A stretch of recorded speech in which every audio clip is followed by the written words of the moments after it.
Let's speak to somebody else who's in the front line in this. It's the leader of the UK Independence Party. It's Richard Braine. Good morning, sir. Thanks for joining us. Good morning, Lambert. Great to be here. Thanks for having me. Let's get to the core here. You've caused all these problems. Why can't you just shut up and go home? Well, first of all, I don't see these as problems. In fact, what's really happened is that this country has woken up at last to the fact that it is being squatted on by this great imperialist project. And UKIP played a big part in that. We campaigned for 27 years. And a lot more people are really involved in our politics today. One of the problems of the EU structure is that the national parliaments sort of atrophy. They become paralyzed and they simply accept laws from on high. And they don't really do the job of properly determining the nation's future by thinking very hard about what kind of laws we want. So it is a process of actually bringing our parliament back into politics. And the fact that more and more people in this country are watching our parliament more and more carefully is part of that process. Britain is waking up. The people of this country are waking up, and they're realizing that those who are elected to our parliament haven't been doing their jobs properly. In fact, haven't been doing very much. And it's about time they started to jump into line and start doing what they're told by the British people. Eloquently expressed, Richard, but I get back to my original point. If, as you rightly say, the Brexit side, UK Independence Party, is absolutely central in creating the situation we're in. But it's a situation which seems to be disuniting the kingdom. Is it really worth all of this stress, which is coming right down to friend against friend, for the benefit that you claim will be achieved from this, if we ever do get there? There's just been an extension agreed from the 31st of January. Well, I think the real reason for the disharmony is the fact that a small but powerful and vocal class of people have refused to accept the result of a democratic vote. And that would produce disharmony if it were a general election and 3.5 years later the party that won it had not been allowed to form a government. And the situation is very similar to that. We've had a referendum and the winning side has not been allowed actually to have the promised policy implemented. So that's the real source of the disharmony. And I'm afraid to say sore losers will always produce disharmony if they refuse to respect the result of the game. And so I don't think it's fair to say that UKIP caused this disharmony. We've actually done a great deal of good for this country by getting people to notice that our parliament had actually stopped representing people. And the hope is that at some point we're going to prevail and actually force our parliamentarians and our establishment to listen to the people of this country. And that will produce a much healthier, more democratic political life in this country. So your counterpoint to the finger of blame being pointed at UKIP in particular and Brexiteers in general is, in fact, it's the Remainers that are causing the obstruction because they're not respecting the outcome of the referendum. Precisely, and that's exactly right. And what we did is we exposed a situation that existed, not just in this country but across Europe, where democracy was being deconstructed quite deliberately by the EU. And so it's a cargo cult democracy that they have. It's a fake democracy. It doesn't really work.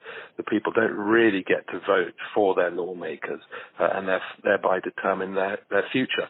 And so exposing that was happening is very important because if that project is allowed to go to the full extent that the imperialists in Brussels want it to, then we will wake up one day and find that there is no democracy left. And Jean Monnet made this absolutely clear, that the intention was to achieve this anti-democratic centralized superstate by stealth. And he said that the steps that the EU needed to take should be presented as a series of seemingly insignificant economic steps, but which would ultimately lead one day to a big imperial nation, centrally controlled. it's a sort of Napoleonic Carolingian dream. And to be fair to Monet and many of the architects of the EU, including the original Nazis who dreamed up the Europäische Wirtschaft Gemeinschaft, which was dreamt up during World War II when some Nazis realized that they were going to lose the war. To be fair to them, they've always been very honest about this. They said, this is what we're doing. We are building a nation of Europe. You are going to become a region, not a nation. And they've been very clear about that. Whereas, unfortunately, in our country, our parliamentarians have been thoroughly dishonest, and they have constantly pretended that what we're involved in is a family of nations, and that we don't lose any democracy. Edward Heath, as you will recall, said there will be no essential loss of democracy, and he knew he was lying because the Foreign and Commonwealth Office had told him that he should lie about this because no one would accept it. So that's the problem, is that we've got a very, very an increasingly dishonest body politic in this country, and UKIP has done the people of this country, a huge service by exposing that dishonesty and that enormous lie, and pointing out that we are having our rights, our democratic rights, our great historic political settlement taken away from us, given away, when in fact we only lend it to our parliament and they have sold it far too cheap. So let's look at the future now, Richard. The Dems and the SNP and the Conservatives in their own ways all calling for a general election. Labour Party apparently resisting it. Where does UKIP stand on this?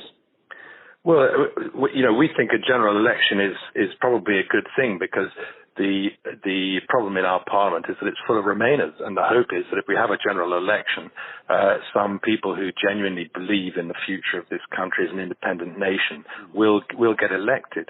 So I hope that a general election does come, and that it will actually get into parliament people who understand the importance of this country standing on its own 2 feet. That's something to look forward to. And UKIP would stand candidates across the country? We will stand candidates, but we will also be careful. We don't want to reduce the number, ideally, of real pro-Brexit, pro-independence candidates in Parliament, because that's the real problem that we have. The people of this country have accepted the result of the referendum and want to actually leave, but our parliamentarians, unfortunately, are die-hard Remainers, like the story of the Japanese soldier on the island in the Pacific in the 1970s, still holding out against the Allies and against the US, and coming down out of the jungle, 20, 25 years later, refusing to accept that it was all over long ago. That's what our Remainer parliamentarians are like, and a general election is, I think, probably the only solution to that. Finally, would you be working with Conservatives and the Brexit Party, because all three of you are standing under roughly the same ticket, which is to leave? Well, we certainly will look very carefully at where we stand. I mean, in 2017, I took the decision not to stand against the Kensington MP, Tory incumbent, because she was a very committed Brexiter. And we probably gave her 500 votes or so, and she got within 20 of winning. Very sadly, she didn't. And that one extra true Brexiter could have made a difference, for instance, in the vote in Parliament where Fiona Onasanya voted after her parole time was up. That was won by one vote. So we did our best, and we will do our best to help real Brexiters. The UKIP members are fans of Kate Hoey. We respect and admire all Brexiters who have the courage to stand by their consciences and their beliefs, but who believe in this country.